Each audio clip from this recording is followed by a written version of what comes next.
Welcome back. Let's get over to the CME Group. Rick Santelli has the Santelli Exchange. Rick. Thanks, David.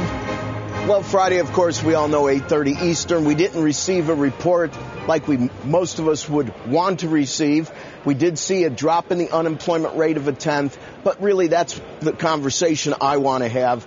Once again, we see that things like labor force participation rate, many articles over the weekend or like today in the Wall Street Journal about what percentage of those that we don't count as unemployed, affecting things like the trend in labor force participation rate, where people are going into things like disability.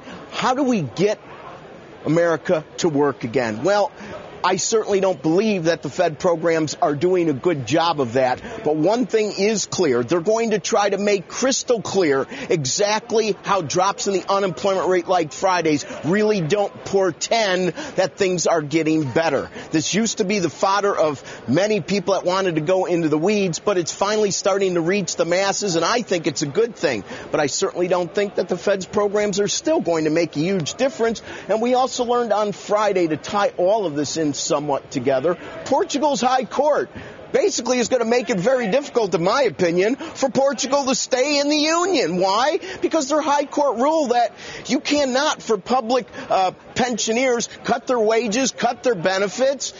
Why? Well, there's a bit of socialism that's going on, and some of these reforms that are much needed are being fought. I'll give you an example of the unintended consequences of this. They're now thinking maybe to pay some of the wages for these workers in Portuguese T-bills. That is like 2 standard deviations away from real, tangible, gold-backed currency. It's kind of fiat. And it brings me to the last story, the Iron Lady. This story really, to me, shows how we need more Reagans and Iron Ladies, and I have to read my 2 favorite quotes.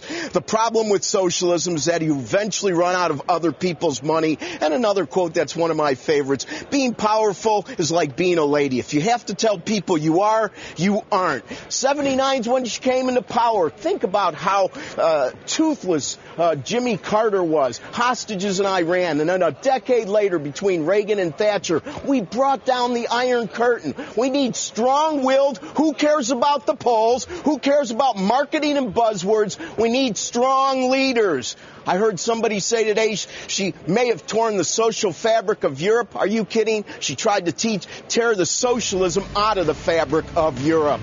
Back to you, David.